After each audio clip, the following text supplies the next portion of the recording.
দেশের 10টি অঞ্চলে 60 কিলোমিটার বেগে ঝড় হতে পারে, তাই সেসব এলাকার নদী বন্দরগুলোতে দেওয়া হয়েছে সতর্কতা সংকেত।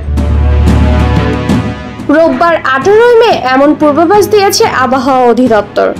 এক পূর্বাভাসী সংস্থাটি জানিয়েছে, রংপুর, ময়মনসিংহ, খুলনা, বরিশাল, পটুয়াখালী, নোয়াখালী, কুমিল্লা, চট্টগ্রাম, কক্সবাজার এবং সিলেটে অঞ্চলসমূহের ওপর দিয়ে পশ্চিম ও উত্তর পশ্চিম দিকে ঘন্টায় 45 থেকে 60 কিলোমিটার বেগে অস্থায়ীভাবে দমকা ও ঝড়ো হাওয়া সহ বৃষ্টি ও বজ্রবৃষ্টি হতে পারে। এইসব এলাকার নদীবন্দরগুলোকে 1 নম্বর সতর্কতা সংকেত দেখাতে বলা হয়েছে।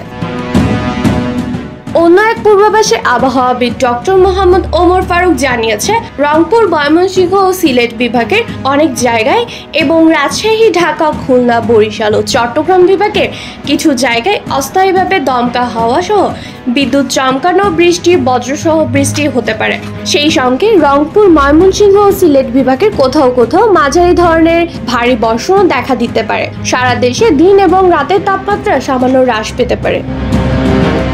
এদিকে বান্দরবান জেলা সহ খুলনা বিভাগের ওপর দিয়ে মৃদু তাপপ্রবাহ বয়ে যাচ্ছে এবং তা প্রশমিত হতে পারে। ডেস্ক রিপোর্ট, একান্ত টিভি, চট্টগ্রাম।